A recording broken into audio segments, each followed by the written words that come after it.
ಕುರಿ ಕಾಯಲು ತೆರಳಿದ್ದ ರೈತ ಮಹಿಳೆಗೆ ವಿದ್ಯುತ್ ಸ್ಪರ್ಶಿಸಿ ಸ್ಥಳದಲ್ಲಿ ಸಾವನ್ನಪ್ಪಿದ್ದಾಳೆ. ಈ ಘಟನೆ ಶಿರಾ ತಾಲೂಕು ಕಳ್ಳಂಬೆಳ ಹೋಬಳಿಯ ಗೊಲ್ಲರಹಟ್ಟಿಯಲ್ಲಿ ನಡೆದಿದೆ.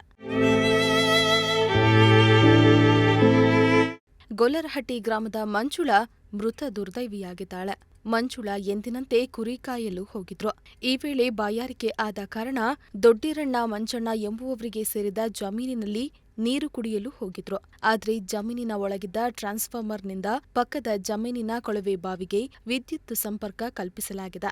ವಿದ್ಯುತ್ ಸಂಪರ್ಕ ಕಲ್ಪಿಸಿದ್ದ ತಂತಿಯಿಂದ ಶಾರ್ಟ್ ಸರ್ಕ್ಯೂಟ್ ಆಗಿದ್ದು, ತಂತಿ ದಾಟಿ ಬರುವಾಗ ವಿದ್ಯುತ್ ಸ್ಪರ್ಶಿಸಿ ಮಂಜುಳಾ ಸ್ಥಳದಲ್ಲಿ ಸಾವನ್ನಪ್ಪಿದ್ದಾಳೆ. ಮಹಿಳೆ ಜೊತೆಗೆ ಇದ್ದ ಒಂದು ನಾಯಿ ಹಾಗೂ ಹಸು ಕೂಡ ವಿದ್ಯುತ್ ಸ್ಪರ್ಶಕ್ಕೆ ಬಲಿಯಾಗಿವೆ. ಇದು ಕುರಿ ತಕ್ಕ ಹೋಗಿದ್ದೀವಿ ಸರ್. ನೀರು ಕುಡಿತೀವಿ ಅಂತ ಬಂದಿದ್ರು. ಅಲ್ಲಿ ತಂತಿಗೆ ಗಾಯಿಸಿ ತೂರ್ತೀವಿ ಅಂತ ಹೋಗಿ ಇಟ್ಕೊಂಡು ಹಿಂಗೆ ಕರೆಂಟು ಇದೆ. ಅಲ್ಲ ಎಲ್ಲಿಗೆ ಹೋಗಿದ್ರು ಅಂತ? ಕುರಿ ಮೇಸಕ್ಕೆ ಹೋಗಿದ್ದೀವಿ ಸರ್.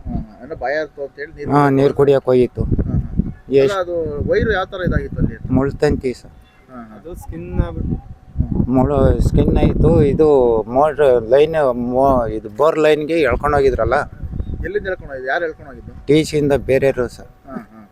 ನಮಗೆ ಗೊತ್ತಿಲ್ಲ. ನೀರು ಕುಡಿಯಕ್ಕೆ ಹೋಗಿದ್ರು. ಆವಾಗ ಹಿಂಗಾಗಿತ್ತು ಸರ್. ಹಿಂಗೆ ನಾನು ಕುರಿಯಲ್ಲಿ ಹತ್ರ ಇದ್ದೆ ಸ್ವಾಮಿ. ನೀರು ಕುಡಿತೀವಿ ಅಂದರು. ಇವಾಗ ಕುಡ್ದು ಬಾ, ನಾನು ಇಲ್ಲಿ ತಡ್ಕೊಂತೀನಿ ಅಂದೆ. ನೀರು ಕುಡ್ದ್ಬಿಟ್ಟೈತೆ, ಕುಡ್ದೈತೆ ಬಿಟ್ಟೈತೆ ಗೊತ್ತಿಲ್ಲ ಸ್ವಾಮಿ. ಆ ಕಡೆಗೆ ಹೋಗ್ತೀನಿ, ಹಂಗೆ ಬಂದ್ಬಿಡು ಅಂದೆ. ಅದು ಆ ಕಡೆಗೆ ಬರೋಕೆ ಹೋಗ್ಬಿಟ್ಟೈತೆ.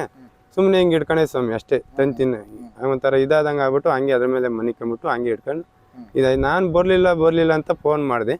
ಫೋನು ಎತ್ತಲಿಲ್ಲ. ನಾನೆಲ್ಲ ಮನೆ ಹತ್ರ ಹೋಗಿರ್ತೈತೆ, ಬಿಡು ಹೋದ್ರು ಹೋಗ್ಲಿ ಅಂತೇಳಿ ನಾನು ಸುಮ್ಮನಾದೆ. ತಿರುಗಿ ಏಟತ್ತಾದ್ರೂ ಬರಲಿಲ್ಲ ಸ್ವಾಮಿ. ಕುರಿ ಒಳಿ ಕುಡಿತಾನೆ ಗಾಡಿ ತಗೊಂಡು ಅದೇ ಹೋಗ್ಬಿಟ್ಟೆ ಒಬ್ಬನೇನೆ. ಒಂದು ಕಿಲೋಮೀಟರ್ ಐತೆ ಸ್ವಾಮಿ. 1 ಕಿಲೋಮೀಟರ್ ಐತೆ. ವಿಷಯ ತಿಳಿದು ಪತಿ ಗಂಗಯ್ಯ ಹಾಗೂ ಮೈದುನ ಶಿವಕುಮಾರ್ ಓಡಿ ಬಂದಿದ್ದಾರೆ. ಆದರೆ ಅವರು ಬರುವಷ್ಟರಲ್ಲಿ ಆಕೆಯ ಪ್ರಾಣ ಪಕ್ಷಿ ಹಾರಿ ಹೋಗಿತ್ತು. ಘಟನೆಯಿಂದ ಜಮೀನಿನ ಮಾಲೀಕರ ಮೇಲೆ ಗ್ರಾಮಸ್ಥರು ಆಕ್ರೋಶ ವ್ಯಕ್ತಪಡಿಸಿದ್ದಾರೆ. ಘಟನೆ ಬಗ್ಗೆ ತಿಳಿದು ಕಳ್ಳಂಬೆಳ ಪೊಲೀಸರು ಸ್ಥಳಕ್ಕಾಗಮಿಸಿ ಪರಿಶೀಲನೆ ನಡೆಸಿದ್ರು.